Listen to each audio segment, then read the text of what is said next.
Hey, friend, welcome to the Bridge Between Us podcast. I'm your host, Melinda Patrick.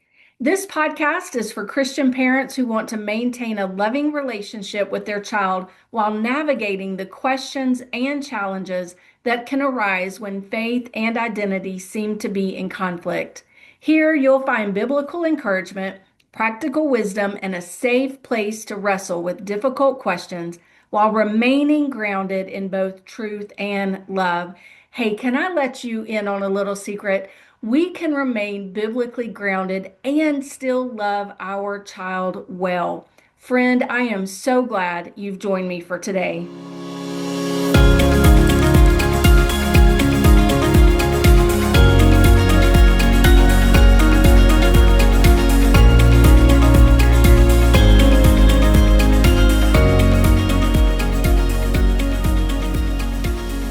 Today, we're talking about something that affects nearly every parent at some point on this journey: fear.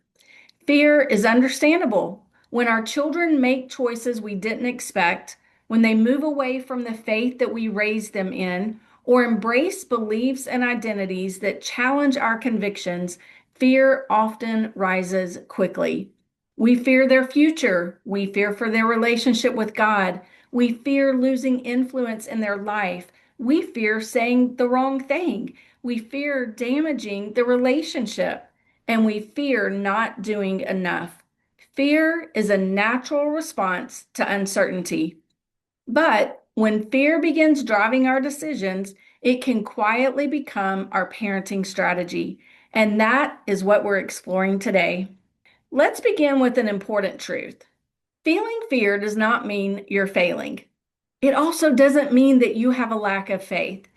Fear is a normal human response when something we deeply care about feels uncertain or out of our control. The problem isn't that fear shows up. The problem is when fear takes the driver's seat. When fear becomes our primary guide, it often pushes us toward reactions instead of wise responses. Fear causes us to push harder when we need to slow down and listen. Fear can make us withdraw when we need to stay connected. Fear can make us obsess over outcomes that are out of our control. And fear can convince us that if we don't do something immediately, everything will fall apart. Let me tell you, some of the biggest mistakes I have made are when fear has come in and whispered the lie to me that right now, in this moment, everything is an emergency and it demands an answer. And that's simply not true. Many parents live in a constant state of emotional alertness. Every conversation feels significant. Every social media post feels personal.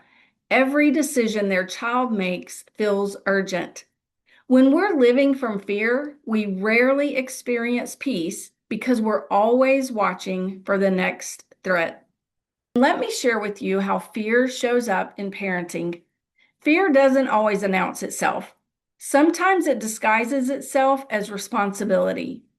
Sometimes it looks like hypervigilance, or it may sound like concern. But underneath, fear is often asking, what if this never changes? What if my child walks away from God forever? What if I lose my relationship with them? What if I've already done too much damage?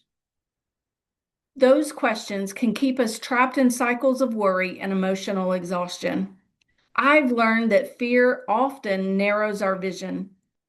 It causes us to focus on what might happen tomorrow and lose sight of what God is doing today. We become consumed with outcomes and we stop paying attention to the next faithful step. One of the most important lessons I've learned is that fear and wisdom are not the same thing.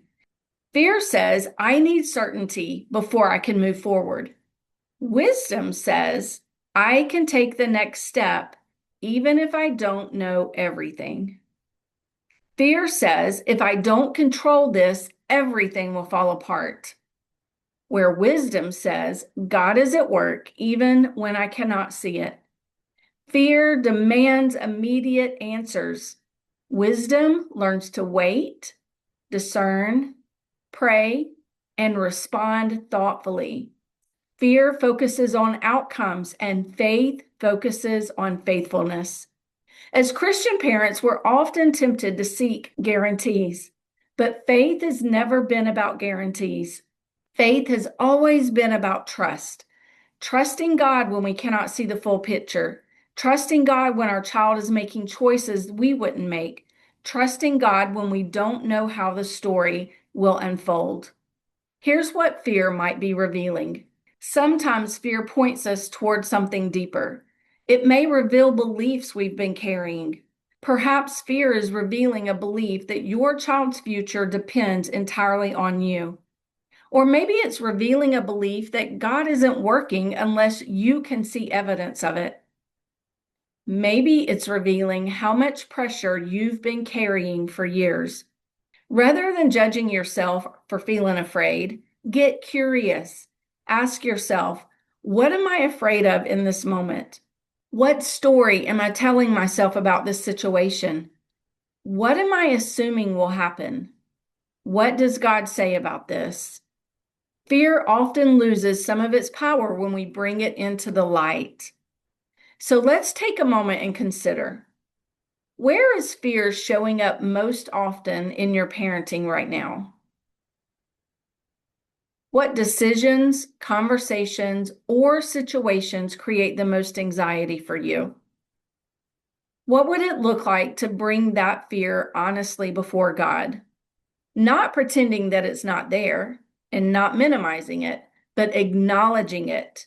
And then asking, Lord, what would wisdom look like here? Before we wrap up today, I want to encourage you to make sure you're signed up for my email newsletter.